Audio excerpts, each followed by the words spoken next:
1969-এ ইয়াহিয়া খান এলেন। 69 থেকে 71 এটাই হচ্ছে ইয়াহিয়া খানের 3 বছরের শাসন।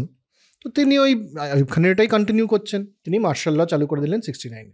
মার্শাল ল মানে আর্মি সব, আচ্ছা, মানে যে প্রিটেন্সটুকু ছিল যে একটা ডেমোক্রেটিক সরকারের আমরা চেষ্টা করছি। আইয়ুব খান এসে কী বললেন, যে এখন দেশ পরিপূর্ণভাবে তৈরি নয় গণতন্ত্রের জন্য, আমরা তৈরি করে নিই, তারপরে আমরা ইলেকশন করব।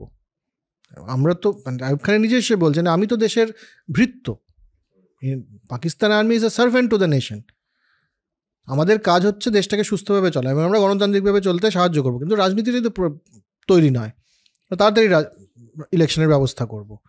যেটা এরপরে জিয়াউর রহমানও বলবেন 77 এসে একই কথা বলবেন, যে আমি তো পাকিস্তানের আর্মি তো পাকিস্তানের সার্ভেন্ট, আমাদের ইচ্ছা, আমাদের কর্তব্য হচ্ছে যত তাড়াতাড়ি সম্ভব এখানে একটা ইলেকশন হবে, আমরা গণতান্ত্রিকভাবে নির্বাচিত সরকারকে আমাদের শাসনটা দিয়ে আমরা চলে যাব।